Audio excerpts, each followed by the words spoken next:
مبل 1446 عامته هجرية بعل عيد الأضحى عرفة أنت نبل بمتحققات كخون يقبع نابرتي كتما مغلا بسنكي جونوسايداوي كنات زفترو قلولاو نمنئسي زمتو هاوهو يلن تباهيلو لعلي 1 مليون سوداناوያን ናብ መረበቶም ከም ዝተመለሱ ተገሊጹ መንግስቲ ኣሜሪካ ኣብ ልዕሊ ሃገራት ኣፍሪካ ዘውረዶ ናይ ጉዕዞ ክልከላ ንዲፕሎማስያዊ ዝምድናታት ይሕርፎ እዩ ኮሚሽን ሕብረት ኣፍሪካ ዝብሎነ ካልኦትን ሰላምታና በብዘለኹም ይብዛሕኩም ክቡራት ተኸታተልቲ ኣኽሱማውያን መራኸቢ ሓፋሽ ሎሚ እውን ከም ትልሙድ ካብ ትግራይ ክሳብ ዓለም ለኸ ፍጻመ ጥሩይ ሓበሬታ ናባኹም ክነቕርብ ኢና ንቪድዮና ላይክ ቻነልና ሰብስክራይብ ብምግባር ኣባል ቤተሰብና ይኹኑ ኣኽሱማውያን መራኸቢ ሓፋሽ ንቕሓት ነቕድም مبل 1446 عامته هجرية بعل عيد الأضحى عرفة أنت نبعل بمتحققات كخون يقبع نابرتي كتما مغلا از بعل عيد الأضحى أنت نخبر نزت تزاقمون كاب مربتهم تمزابيلهم اب معقوبي بوتاتات نزركبو وقناتنا بمحقاز كنبعلو يقبع لهم أخسماوان مرخب حفاش زراربهم نابرتي كتما مغلا نز بعل مخنات بمقبار اب زقابر وحردي فرق نبعلتهم نزي تتقمو وغنات كخون امنتهم كم زئززهم بمقلات كلو نزي تقباراوي كقبر دما اتهم نبرتي تسويعهم بتوساخي بعل عيد الأضحى مز تتقمو وغنات تحقوسكا التخبرو بعليو كبلو بريزيدنت حافشاوي بيت مخرج قدات اسلمنا تقراي شيخ آدم عبد القادر تزاريبهم ازي بعل انت نخبر عبدغانا زلو زي تتقمو وغنات بمحقاز بفلاي دما نتمزابلتي وغنات تخرت بمقبار كخون كم زقباء حبيروم بين خات حقوسكا تخبرو بعل ترقم يبلون زبالو اتم بريزيدنت بحلي متحققازنا ان عبيك خيدي قبا كبلو عب كتما مغلا بدمكات مبل 1446 عيد الأضحى عرفة بعل عبز تخبرلو اوانيو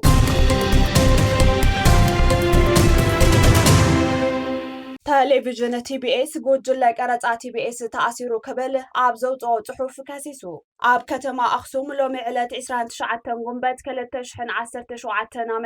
بزي جبن زتأثره جوجل قرص TBS بهصوص كفتح زحاتته انتخون اكالتي كاب كلو كبابي تግራይ ዝመፀና ጥቆማን ድምፂ ይኹኑና ዝብል መፀዋዕታ ህዝብናን ሎሚ ረፋጅ ኣብ ኣክሱም ዝተረኸበ 2 ኪላታት ዝሓዘ ናይ ቀረፃ ጉጅለ በፖሊስ እታ ከተማ ተኣሲርሎ ክብል እቲ ጣብያ ኣፍሊጡ ነጋዳይ ማሕበረሰብ ከተማ ኣክሱም በተደጋጋሚ ኣጋጢሙኒ ንዝበሎ ናይ ሰናይ ምምሕዳር ፀገም ንምዕዛብ ምስ ግዳያትን ዘምልከቶም ናይቲ ከተማ ሓለፍትን ቃለ ምልልስ ንምግባር ዕላማ ዝገበረ እዚ ወፍሪ من فقيدلكم بزبل بزيجبن مسارم نمحدرات TBS بمرير أحزين والله TBS TV بتزلو ناي عقمي وسننات كاب مقالة وفيرو عب زير كبلو مكبابتات عب ببكتب موزلو كيلاتات أو وفيرو بحلافنتن تنوع دبلوماسن يسرح هزباوي أقلقلتو نمسفاح بزرقحو مسرح مسارات زوافرنا يوم كيلاتات مخانم نحلفتي تتازوبا ماكل أردينا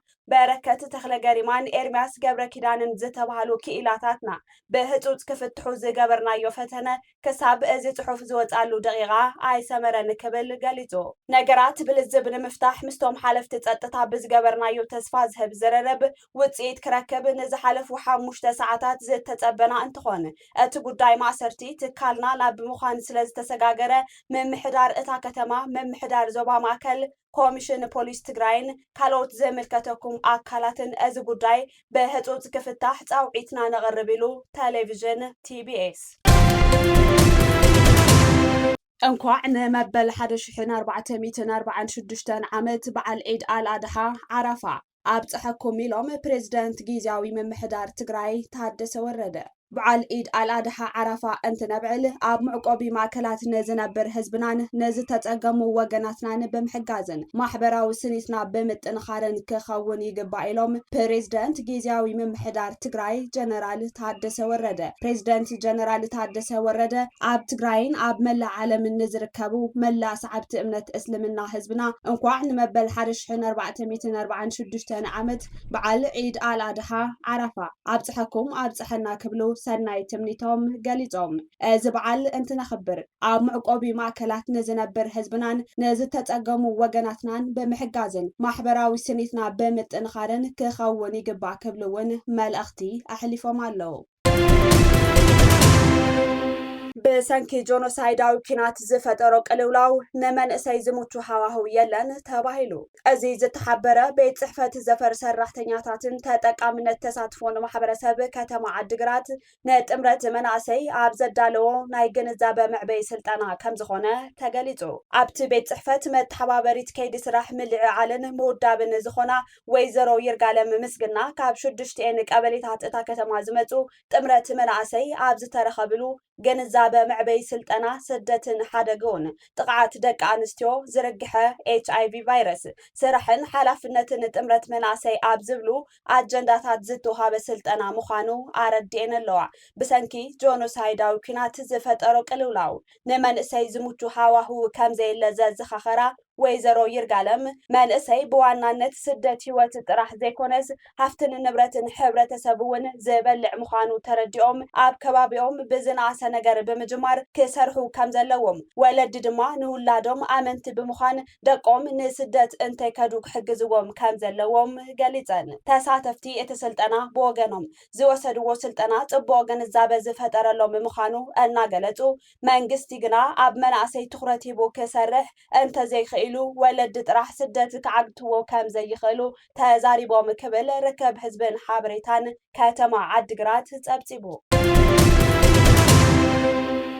ኤጀንሲ ምርግጋጽ ጽሬት ትምህርቲ ትግራይ ልዕሊ 103,000 ተምሃሮ ሻምናይን 12 ክፍሊ ብሄራውን ሃገራውን ፈተና ክወስዱ ምዃኖም ገሊጹ ጊዜያዊ መምሕዳር ኣብ ዘመሓድረን ወረዳታት ትግራይ ንልዕሊ 67,000 ተምሃሮ ሻምናይ ክፍልን ልዕሊ 36,000 ተምሃሮ 12 ክፍልን ብሄራውን ሃገራውን ፈተና ንምውሃብ ተዳልዩ ከም ዘሎ ኤጀንሲ ምርግጋጽ ጽሬት ትምህርቲ ትግራይ ኣፍሊጡ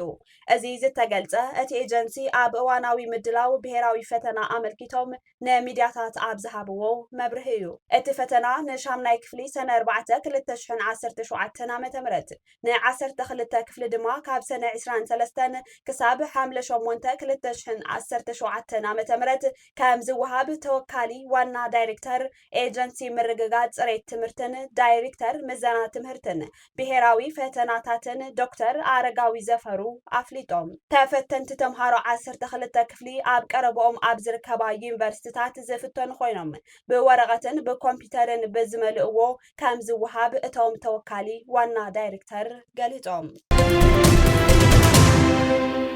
ልዕሊ 1 ሚልዮን ሱዳናውያን ናብ መረበቶም ከም ዝተመለሱ ተገሊጹ ብሰንኪ ኩናት ሕድሕድ ካብ መረበቶም ተሰዲዶም ዝነበሩ ሱዳናውያን ናብ መረበቶም ምምላስ ቀጺሎም ኣለዉ ብጀነራል አልቡርሃን ዝምራሕ ሰራዊት ሱዳን ንክልላት ሲናር ጄዝራ ዋይት ናይል ካርቱምን ሓራሙፁ ስዒቡ ህዝቢ ሱዳን አንጻራዊ ሰላም ምጥዕዓም ጀሚሩሎ ከም ጸብጻብ ዓለም ለኻዊ ትካል ስደተኛታት IOM ኣብ ውሽጢ 6 ኣዋርሕ ልዕሊ 1 ሚልዮን ተመዛበልቲ ናብ መረበቶም ተመሊሶም ኣለዉ 80% ዝኾኑ ናብ ክልል ጄዝራ መደኒ እዮም ተመሊሶም ናብ ካርቱም ድማ በብዕለቱ ኣስታት 6,000 ተመዛበልቲ ይምለሱ ከም ዘለዉ ሚድያታት ሱዳን ጸብጺበን ሱዳን ልዕሊ 11 ሚልዮን ዜጋታት ብሰንኪ እቲ ውግእ ዝተመዛበልዎ ጎረቤት ሃገር ኮይና ሕዚ እውን 10 ሚልዮን ኣብ ምዕቆቢ ስደተኛታት ኣብ ሕሱም ጸገመለዉ ይብል ጸብጻብ IOM ካብኣቶም ኣስታት 4 ሚልዮን ኣብ ጎረቤት ሃገራት ግብፂ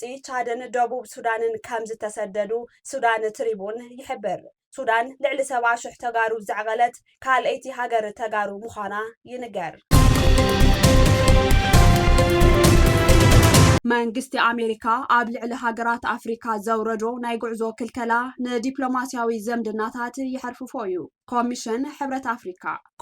ሕብረት አፍሪካ ብመንግስቲ አሜሪካ ዝወፀ ናይ ጉዕዞ ክልከላ ብዝምልከት መግለጺ ኣውፂኡሎ እቲ ኮሚሽን ኣብ ዘውፅኦ መግለጺ መንግስቲ አሜሪካ ኣብ ልዕሊ ዝተፈላለያ ሃገራት ብፍላይ ድማ ኣብ ሃገራት አፍሪካ ዘቐመጦ ክልከላ ጉድኣት ዘስዕብ ምዃኑ ኣፍሊጡሎ ዝኾነት ሃገር ድሕንነት ዜጋታታን ሉዓላውነት ሃገራን ናይ ምሕላው መሰል ከም ዝኽብር ዝገለጸ እቲ ኮሚሽን እቲ ክልከላ ተኣማንነት ዘዳኽም ኣብ መንጎ አሜሪካን አፍሪካን ንነዊሕ ነዊሕ እዋን ዝጸንሐ ዝምድና ዝጎድእ ክኸውን የብሉን ኢሉ ናይ ዝተመረጻ ሃገራት ዜጋታት ናብ ኣሜሪካ ከይኣትዉ ዝኽልክል ኣዋጅ ነቲ ኣብ መንጎ ክልቲአን ኣህጉር ኣብ ውሽጢ ዘመናት ዝተሃነጸ ዲፕሎማስያዊ ርክብ ከም ዝሐርፍፍ ገሊጹ ብተወሳኺ እቲ ኣዋጅ ርክብ ህዝብን ህዝቢ ዝጎድእን ኣብ ትምህርትን ንግድን ዝነበረ ልውውጥ ተጽዕኖ ዝሕድር ምዃኑ እውን ኣፍሊጡ ኣፍሪካን ኣሜሪካን ኣብ ሓበራዊ ረብሓ ዝተመርኮሰ ዝምድንአን ንምጥንኻር ነባሪ ሰላምን ዕቤትን ከምኡ እውን ኣብ ምትሕግጋዝ ዝተመስረተ